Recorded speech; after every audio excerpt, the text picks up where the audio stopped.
জাগুক, তারা এগিয়ে আসুক। বাউরি সম্প্রদায়ের মানুষ, তারাও কিন্তু মানুষ, মানুষ হিসেবে অনেক সুনাম করেছে। বাগদি সমাজের মানুষ, তারাও কিন্তু সুনাম করেছে। মহুয়া সম্প্রদায়ের মানুষ, তারাও কিন্তু সুনাম অর্জন করেছেন। রাজবংশী পর্যায়ের মানুষ, তারাও কিন্তু সুনাম অর্জন করেছেন। আমি নিজে কুড়মালি ভাষা বলতে পারি, অলচিকিতে আমার নিজের কবিতার বই আছে।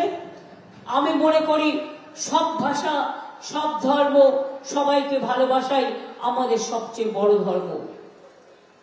কিছুক্ষণ আগে আমাদের দলের সভাপতি সোমেন বেলতরিয়া আমাকে জানাচ্ছিলেন, বিজেপি নাকি এখন কুলে পানি না পেয়ে গ্রামে গ্রামে মিথ্যে কথা লিখছে। একটা সংবাদ মাধ্যমের মধ্যে দিয়ে মিথ্যে মিথ্যে প্রচার করছে। আমি এত বড় মিথ্যেবাদী প্রধানমন্ত্রী কোথাও দেখিনি। বাচ্চারা যদি অন্যায় করে মা তাকে বকে দেয়, পরে আবার আদর করে দেয়। কিন্তু দেশের প্রধানমন্ত্রী যদি মিথ্যে কথা বলে, তাহলে তাকে কি করতে হয়? তাকে ভোটটা না দিয়ে তার পার্টিকে ভোটটা বন্ধ করে দিতে হয়। আর এই দেশ থেকে যাতে আর কোনোদিন প্রধানমন্ত্রী না হতে পারে, তার জন্য বিচার করতে হয়। গ্রামে গ্রামে নাকি লিখছে অন্নপূর্ণা ভান্ডারে 3000 টাকা দেবে। আমি বলি, বেটি বাঁচাও বেটি পড়াও কোথায় গেল? 1 টাকাও দিয়েছ কাউকে? মিথ্যা গুরু, শুধু মিথ্যে কথা বলো। আবার গ্যাসের ছবি এঁকে দিচ্ছে, দিয়ে বলছে বিনা পয়সায় গ্যাস।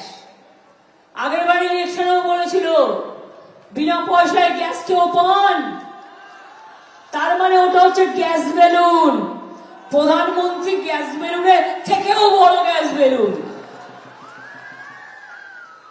লোককে বলছে অন্নপূর্ণা ভান্ডার দেবো, চাল দেয় না, 100 দিনের কাজের টাকা দেয় না, 15 লক্ষ টাকা দেবে বলে 1 টাকা দেয়নি। অন্নপূর্ণার ভান্ডার। জানে অন্নপূর্ণার নাম কোথায়?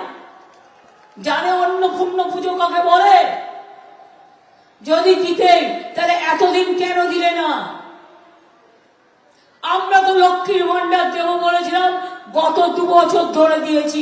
চলছে কি চলছে না বলুন মা বোনেরা, পাচ্ছেন কি পাচ্ছেন না? জীবনে যতদিন বেঁচে থাকবেন ততদিন পাবেন।